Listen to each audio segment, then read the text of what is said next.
नमस्कार दोस्तों, आप सभी का स्वागत है। आपके अपने YouTube चैनल मानव जीवन में दोस्तों लाइफ में सभी आगे बढ़ना चाहते हैं और लाइफ में आगे बढ़ने के लिए हमें रोज ही कुछ नया सीखना चाहिए और आगे बढ़ना चाहिए। तो चलिए आज की प्रस्तुति शुरू करते हैं। श्री शिवाय नमस्तुभ्यम, हर हर महादेव। दोस्तों, पूज्य गुरुजी ने अभी अपनी कल की शिव महापुराण की कथा में फुलेरा दूज के दिन किया जाने वाला एक धतूरे का एक ऐसा विशेष उपाय बताया है जो उन्होंने आज तक अपनी किसी भी कथा में नहीं बताया है।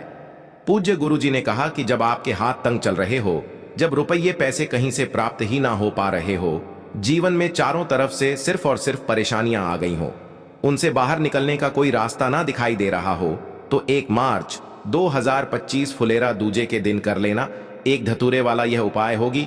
हर मनोकामना पूरी मिलेगी, सभी दोषों से मुक्ति, इतना धन आएगा कि संभाले नहीं संभलेगा। माता लक्ष्मी जी और महादेव जी के आशीर्वाद से पूरे साल धन बरसता रहेगा। दोस्तों, जैसा कि आप सभी लोग जानते हैं कि 1 मार्च 2025 यानी शनिवार को पड़ रही है फाल्गुन महीने की द्वितीय तिथि। और दोस्तों, ये वह तिथि है जो फाल्गुन महीने में पड़ने वाली सबसे बड़ी और फाल्गुन महीने की पहली द्वितीय तिथि है, क्योंकि यह शनिवार के दिन पड़ रही है और हमारे हिंदू धर्म में इसका बहुत ही बड़ा और विशेष महत्व होता है। पूज्य गुरु जी ने कहा है कि अगर कभी भी मौका लग जाए और फाल्गुन महीने की फुलेरा दूज शनिवार को पड़ जाए तो आप लोगों को सिर्फ और सिर्फ एक धतूरे वाला उपाय तो अवश्य ही करना चाहिए, क्योंकि इन दोनों तिथियों का संयोग बहुत ही कम आता है। इसी के साथ दोस्तों, गुरुजी ने कहा है कि जब भी फाल्गुन महीने की फुलेरा दूज पड़े तो आप लोगों को सिर्फ और सिर्फ एक धतूरे वाला उपाय तो अवश्य करना चाहिए। यह उपाय इतना खास है कि अगर आपने सही मुहूर्त पर सही क्रिया अनुसार एक धतूरे वाला उपाय कर लिया, जो प्राचीन काल के समय का महा उपाय है, तो मान के चलिए दोस्तों, महादेव जी के आशीर्वाद से आपके जीवन का कितना ही बड़ा दुख हो, उससे आपको मुक्ति मिल जाएगी। आपकी कोई भी मनोकामना हो, मान लीजिए आप नौकरी की तैयारी कर रहे थे तो आपकी नौकरी लग जाएगी, आपका बंद पड़ा व्यापार चल पड़ेगा। और दोस्तों, आप जिस बीमारी से आप बहुत दिनों से परेशान थे, उस बीमारी से आपको मुक्ति मिल जाएगी। आपके जीवन में धन आना शुरू हो जाएगा, आपके जीवन में धन आने के नए नए रास्ते खुल जाएंगे। और मान के चलिए दोस्तों, फिर आपको किसी भी प्रकार की परेशानी का सामना नहीं करना पड़ेगा। इसीलिए दोस्तों, 1 मार्च फुलेरा दूज के दिन आप लोगों को इस वाले उपाय को जरूर कर लेना है। भले ही आपने पूरे साल भर इस उपाय को न किया हो, पर अगर आपने इस फाल्गुन महीने में पड़ने वाली फुलेरा दूज के दिन अगर इस वाले उपाय को कर लिया तो आपको इस उपाय को करने का वह फल मिलेगा जिसकी आपने कभी कल्पना भी नहीं करी होगी। इसीलिए आप लोग इस धतूरे वाले उपाय को एक बार जरूर कर लेना, ताकि आप लोगों के हाथ से यह मौका न जा सके और आपको इस उपाय को करने का फल मिल सके। दोस्तों, यह उपाय पंडित जी ने अपनी अभी की ही शिव महापुराण की कथा में बताया है, जो इस उपाय को आज हम आपको बहुत अच्छे से समझाने वाले हैं। इस वीडियो को देखने के बाद इस उपाय को समझने के लिए आपको कोई और वीडियो को देखने की जरूरत नहीं पड़ेगी। तो दोस्तों, इस उपाय को आपको कैसे करना है, कब करना है, कहां पर करना है और उपाय को करते समय आपको किन किन गलतियों को नहीं करना है और आपको किन किन बातों का ध्यान रखना है, ये सारी जानकारी हम आपको इस वीडियो में देंगे। तो चलिए भक्तों, उपायों को शुरू करते हैं। अगर आप भी चाहते हैं कि महादेव जी का आशीर्वाद आप पर सदैव बना रहे तो वीडियो को लाइक करें, चैनल को सब्सक्राइब करें और कमेंट बॉक्स में हर हर महादेव जरूर लिखें। और अपने फायदे के लिए, गरीबी दूर करने के लिए इस वीडियो को पूरा देख कर जाना। यदि आज आपने वीडियो को बीच बीच में से देखा, काट काट कर देखा, तो जीवन में आपको सफलता कभी हासिल भी नहीं होगी। देखिए दोस्तों, यह 1 मार्च फुलेरा दूज का दिन यह इतना खास होता है, इतना महत्वपूर्ण होता है। देखा गया है कभी कभी बड़े बड़े पूजा पाठ अनुष्ठान से जो मनोकामना पूर्ण नहीं होते, वह 1 मार्च शनिवार फुलेरा दूज के दिन एक छोटे से उपाय करने से ही आपकी मनोकामना पूर्ण हो जाती है। अब हम समझते हैं इस वाले उपाय को हमें करना किस समय है। इस एक धतूरे वाले उपाय को हमें फाल्गुन महीने की फुलेरा दूज के दिन करना किस समय है। तो देखिए, इस उपाय को करने का जो समय है वह सुबह का समय है और शाम का समय भी है। अब देखिए, यहां पर हम मुख्य रूप से सुबह का समय नहीं बोलेंगे, क्योंकि 1 मार्च फुलेरा दूज का दिन है और इस दिन प्रदोष काल के समय का बहुत महत्व होता है। बाकी अगर सुबह के समय भी करेंगे तो भी अच्छा होगा, उसमें कोई भी दिक्कत वाली बात नहीं है।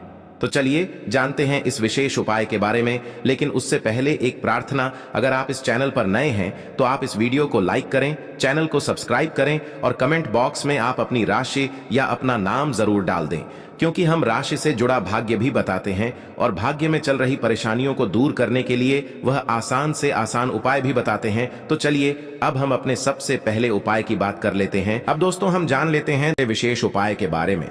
देखिए, गुरुजी ने इस उपाय के लिए बताया है कि साल में कुछ ही दिन ऐसे होते हैं जब शिवलिंग पर धतूरा अर्पित किया जाता है, लेकिन साल में केवल एक ही दिन ऐसा होता है जिस दिन आप धतूरे को माता अशोक सुंदरी वाले स्थान पर अर्पित करते हैं, और वह विशेष दिन है फुलेरा दूज का दिन। तो देखिए, ये जो उपाय है विशेषकर उन लोगों को करना है जिनका विवाह नहीं हो पा रहा है या फिर विवाह में किसी भी प्रकार की रुकावट आ जाती है, विवाह की बात बनते बनते बिगड़ जाती है। 30 या 40 वर्ष के आप हो चुके हो लेकिन अभी तक आपका विवाह नहीं हो पाया है, या फिर आपके जो रिश्ते हैं वह आना बंद हो चुके हैं, यानी कि किसी कारणवश यदि आपका विवाह नहीं हो पा रहा है, किसी भी कारण से यदि विवाह में देरी हो रही है, या फिर आपको मनपसंद रिश्ते की प्राप्ति नहीं हो पा रहे हैं, तो मनचाहे रिश्ते को प्राप्त करने के लिए, मंगल विवाह के लिए आपको यह विशेष उपाय इस दिन जरूर करना चाहिए। लेकिन इस उपाय को करने के लिए सबसे पहले तो आपको एक धतूरा लेना होगा। इसी के साथ आपको एक बेलपत्र लेना है। देखो, बेलपत्र को लेते समय ध्यान रखना है कि बेलपत्र कहीं से भी टूटी हुई खंडित नहीं होनी चाहिए, और इसी के साथ में आपको एक शमी पत्र लेना होगा। तो देखिए, इस प्रकार से आपको एक शमी पत्र लेना है और एक धतूरा आपको लेना है, और इसी के साथ में आपको एक लोटा शुद्ध जल लेना है तांबे के पात्र के अंदर, और इन सभी सामग्रियों को लेकर के आपको पहुंचना है भगवान शिव के मंदिर में। देखिए, यह उपाय भी आप इस फुलेरा दूज पर सुबह से लेकर शाम तक किसी भी समय में कर सकते हैं। और इस उपाय के लिए आपको सबसे पहले तो आपके पास जो जल है उसे भगवान शिव के शिवलिंग पर अर्पित कर देना होगा, श्री शिवाय नमस्तुभ्यम इस मंत्र का जाप करते हुए। अब देखिए, आपके पास जो एक बेलपत्र है, एक धतूरा है और एक शमी पत्र है, इन तीनों को आपको अपने सीधे हाथ की हथेली पर रखना है और आपको माता अशोक सुंदरी से प्रार्थना करनी है कि हमारे विवाह में जो भी देरी हो रही है, विवाह में जो भी समस्या उत्पन्न हो रही है, विवाह के जो संयोग है वो बनते बनते रह जाते हैं, विवाह से जुड़ी किसी भी प्रकार की समस्या है तो उसे आपको माता अशोक सुंदरी से बोलना है। और ये जो एक बेलपत्र है, एक शमी पत्र है और एक धतूरा है, इन सभी को एक साथ आपको शिवलिंग पर माता अशोक सुंदरी वाले स्थान पर अर्पित कर देने हैं। जब भी आप ये सभी सामग्री माता अशोक सुंदरी वाले स्थान पर अर्पित करेंगे, तब आपको ओम नम शिवाय या फिर श्री शिवाय नमस्तुभ्यम इस मंत्र का जाप करना है। तो इस प्रकार से विवाह की समस्या को दूर करने के लिए आपको फुलेरा दूज का यह चमत्कारी उपाय करना है। अब दोस्तों हम जान लेते हैं दूसरे उपाय के बारे में। गुरुजी ने इस उपाय के लिए बताया है कि जिनके जीवन में कष्ट बहुत ही अधिक हो रहे हो, परेशानियां बहुत ही अधिक चल रही हो, जीवन से जो परेशानियां हैं वह समाप्त ही नहीं हो पा रही है, लेकिन समस्या किसी भी प्रकार की हो सकती है। चाहे आपकी आर्थिक स्थिति कमजोर हो, नौकरी नहीं लग पा रही है, या फिर व्यापार है तो व्यापार अच्छे से नहीं चल पा रहा है, यानी कि जीवन में आपको बहुत ही अधिक कष्ट देखने को मिल रहे हैं, या फिर आपके ऊपर जो कर्ज है वो बढ़ते ही जा रहा है, कर्ज को चुकाने के लिए आपको पुनः कर्ज लेना पड़ रहा है। तो जीवन की सारी परेशानियों को दूर करने के लिए आपको फुलेरा दूज का बहुत ही सुंदर सा और आसान सा उपाय करना है। देखिए, इस उपाय को करने के लिए आपको मात्र एक धतूरा लेना होगा, क्योंकि फुलेरा दूज पर ही धतूरे का विशेष महत्व होता है, और इसी के साथ में आपको मात्र एक लोटा शुद्ध जल लेना होगा तांबे के पात्र के अंदर। अब मात्र दोनों सामग्रियां लेकर के आपको सीधे पहुंचना है भगवान शिव के मंदिर में। देखिए, मंदिर पहुंचने के बाद सबसे पहले तो आपके पास जो एक धतूरा है, इसे आपको भगवान शिव के शिवलिंग पर अर्पित करना है। और जब भी आप ये धतूरा अर्पित करेंगे, तब आपके जीवन में जो भी समस्याएं चल रही हैं, चाहे कर्ज से जुड़ी हुई समस्या हो, धन प्राप्ति को लेकर आपकी कोई इच्छा हो, आपके व्यापार से जुड़ी हुई किसी भी प्रकार की समस्या हो, नौकरी के लिए कोई भी समस्या हो, जीवन में गृह क्लेश को लेकर कोई समस्या हो, किसी भी प्रकार की समस्या हो, उसे आपको महादेव से दूर करने की प्रार्थना करनी है मेरे महादेव, इस फुलेरा दूज पर यह धतूरा मैं इसीलिए समर्पित कर रहा हूं ताकि मेरे जीवन की जो भी है संकट है आपकी कृपा से दूर हो सके। इस प्रकार से आपको प्रार्थना कर लेनी है और आपको ये धतूरा शिवलिंग पर अर्पित कर देना है। धतूरा अर्पित करने के बाद आपके पास जो एक लोटा जल है, इसे आपको उसी धतूरे के ऊपर धीरे धीरे अर्पित कर देना होगा। श्री शिवाय नमस्तुभ्यम इस मंत्र का जाप करते हुए देखिए, फुलेरा दूज के दिन जो सबसे अधिक महत्व होता है वह धतूरे का ही होता है। और गुरुजी ने बताया है यदि आप किसी भी प्रकार का उपाय न कर सके तो केवल एक धतूरा शिवलिंग पर अर्पित करके उसके ऊपर जल अर्पित जरूर कर देना। इस दिन आपके जीवन में जो भी दुख चल रहे हैं, तकलीफें चल रही हैं, सभी का अंत जरूर होगा। आपकी सभी मनोकामना पूरी हो जाएगी। अब हम जान लेते हैं अगले उपाय के बारे में। देखिए, आगे बढ़ने से पहले वीडियो को एक लाइक जरूर करें। देखो, इस उपाय को करने के लिए सबसे पहले तो आपको 2 मिट्टी के दीपक लेने होंगे। अगर आपके पास मिट्टी के दीपक नहीं है तो आप आटे के दीपक भी तैयार कर सकते हैं, परंतु कोशिश करना कि मिट्टी के दीपक आपको मिल जाए। ठीक है, देखिए, अब मिट्टी के दीपक जब भी आप ले रहे हो तो आपको एक बात का विशेष रूप से ध्यान रखना है कि मिट्टी के जो दीपक है वो कहीं से भी टूटे हुए या फिर खंडित नहीं होने चाहिए। देखो, आपको विशेष ध्यान रखना है कि आपको खंडित दीपक नहीं लेना है। इसी के साथ में आपको लेना होगा शुद्ध देसी गाय का घी। अब देखो, गाय माता का यदि आपको घी प्राप्त हो जाता है तो वही आपको ले लेना है। अगर आपको गाय का घी नहीं मिलता है, कोई भी देशी घी आप इस्तेमाल कर सकते हो। देखिए, अब आपको क्या करना है, आपको 2 चम्मच शुद्ध घी लेना है। क्योंकि आप 2 दीपक ले रहे हैं तो आपको 2 चम्मच शुद्ध घी लेना है। देखिए, घी से दीपक प्रज्वलित करने से हमारे जीवन की जो संकट है, कष्ट है और बाधाएं हैं, वह सभी दूर होती हैं और नकारात्मक ऊर्जा घर से बाहर जाती है। और घी से दीपक प्रज्वलित करने से बहुत अधिक लाभ होता है। और इसी के साथ में आपको लेनी होगी गोल बाती। आपको मात्र 2 गोल बाती लेनी होगी। गोल बाती का दीपक प्रज्वलित करने से माता लक्ष्मी बहुत अधिक प्रसन्न होती है, जिससे आपके धन में वृद्धि होती है। और इसी के साथ में आपको लेनी होगी 2 लौंग। देखो, अब लौंग जो है हमारे जीवन के सारे संकटों और कष्टों को दूर करती हैं, तो इसीलिए आपको मात्र 2 फूल वाली लौंग लेनी है। अब ये सभी सामग्री लेने के बाद इन सभी सामग्रियों को लेकर के आपको पहुंच जाना है पीपल के वृक्ष के वहां पर, क्योंकि इस दिन दीपक को पीपल के वृक्ष की जड़ में दीपक प्रज्वलित करना बहुत ही विशेष बताया है, खासकर शनिवार के दिन। तो कैसे करना है, चलिए जानते हैं। पूज्य गुरु जी कहते हैं कि जो भी व्यक्ति पीपल के वृक्ष से कोई भी उपाय करता है तो उसके जीवन में कभी भी धन की समस्या उत्पन्न नहीं होती है। देखिए, पूज्य गुरु जी ने बताया है आपको ऐसे पीपल के वृक्ष के नीचे इस उपाय को करना है जो थोड़ा बड़ा वृक्ष हो और उसकी छाया आपके ऊपर पड़नी चाहिए, और पीपल की जड़ में आपको ये उपाय करना है। अब सबसे पहले तो आपको अपना जो मुख है उत्तर दिशा की ओर रख करके खड़े हो जाना है। उत्तर दिशा जो है वो माता लक्ष्मी और भगवान विष्णु की मानी गई है, जिनकी कृपा से हमें धन की प्राप्ति होती है और आर्थिक तंगी से हमें छुटकारा मिलता है।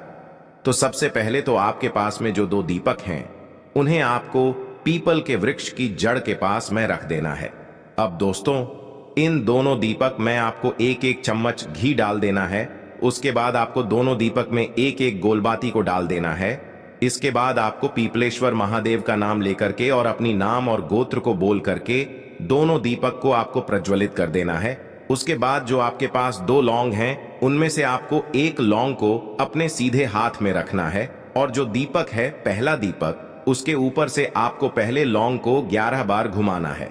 देखिए, यदि आप 11 बार घुमा रहे हैं तो आपको 11 बार ओम महालक्ष्मी नमः इस मंत्र का जाप कर लेना है, और आपको अपना नाम और गोत्र को बोल करके आपको धन की प्राप्ति हो, धन की जितनी भी समस्याएं हैं वह सभी दूर हो, ऐसे आपको प्रार्थना कर लेनी है। और ये जो पहली लौंग है इसे आपको दीपक के अंदर डाल देना है। अब इसके बाद आपको दूसरी लौंग को भी लेना है और बाएं वाले दीपक के ऊपर से भी आपको इससे लौंग को 11 बार घुमा देना है, और 11 बार आपको ओम नमो भगवते वासुदेवाय नमः इस मंत्र का जाप कर लेना है। उसके बाद इस जलते हुए दीपक मैं आपको अपना नाम और अपनी गोत्र को बोल करके इस जलते हुए दीपक में ये लौंग आपको डाल देनी है। देखिए, पूज्य गुरु जी कहते हैं, देखिए, जो भी व्यक्ति इस उपाय तिथि पर कर लेता है उसके जीवन में कभी भी धन से जुड़ी समस्या उत्पन्न नहीं होती है। उसका जो सोया हुआ भाग्य है वह चमक उठता है और धन की देवी माता लक्ष्मी की प्राप्ति होती है। अब दोस्तों, हम जान लेते हैं पूज्य गुरु जी द्वारा बताए गए तीसरे विशेष उपाय के बारे में। तो ये उपाय भी आपको अवश्य करना चाहिए। देखिए, यदि आप चाहते हैं कि आपके जीवन में चारों दिशाओं से धन की कोई भी कमी ना हो, यानी कि आपके जीवन में चारों दिशाओं से धन के जो स्रोत है वो बंद ना हो और चारों दिशाओं से आपके घर में आपके जीवन में धन आए, तो आपको आज के दिन ये उपाय करना चाहिए। आज के दिन पीपल के वृक्ष में भगवान विष्णु और माता लक्ष्मी का निवास होता है। पीपल के वृक्ष में देखिए, आपको एक चौमुखी दीपक लेना है। आप माटी का दीपक भी ले सकते हैं और आटे का दीपक भी आप बना सकते हैं। देखिए, दीपक के अंदर आपको 4 बातियों का प्रयोग करना है। साथ ही साथ दीपक में आपको घी का प्रयोग करना है।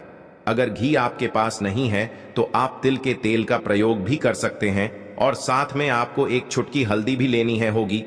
अब देखो, ये जो चौमुखी दीपक है आपको पीपल के वृक्ष के वहां पर लेकर के पहुंच जाना है। देखिए, ये जो दीपक है आपको माता लक्ष्मी के निमित्त प्रज्वलित करना है, इसलिए आपको ओम महालक्ष्मी नमः इस मंत्र का वहां पर 108 बार जाप करना है।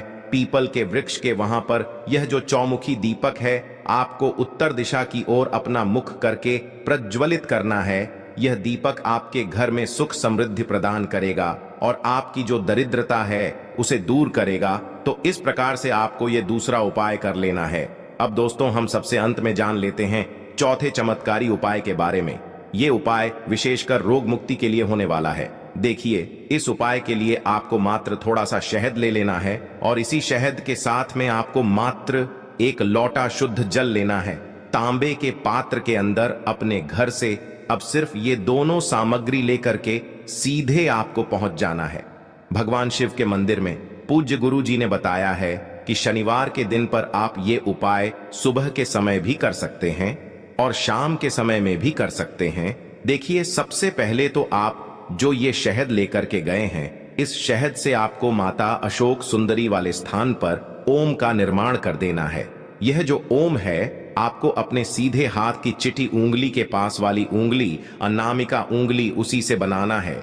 और इसके बाद जो आपके पास एक लोटा शुद्ध जल है, इससे भी आपको धीरे धीरे भगवान शिव के शिवलिंग पर अर्पित करते जाना है। श्री शिवाय नमस्तुभ्यम इस मंत्र का जाप करते हुए पूज्य गुरु जी ने बताया कि जल आपको बिल्कुल धीरे धीरे समर्पित करना होगा और समर्पित करते हुए आपको कम से कम 11 बार या फिर 21 बार श्री शिवाय नमस्तुभ्यम इस मंत्र का जाप कर लेना है। लेकिन जैसे ही ये जल शिवलिंग से होकर के जलाधारी की ओर बह करके आएगा, तो इस जल को आपको उसी पत्र में थोड़ा सा जल लेना है और यह जल आपको महादेव से औषधीय स्वरूप प्राप्त कर लेना है।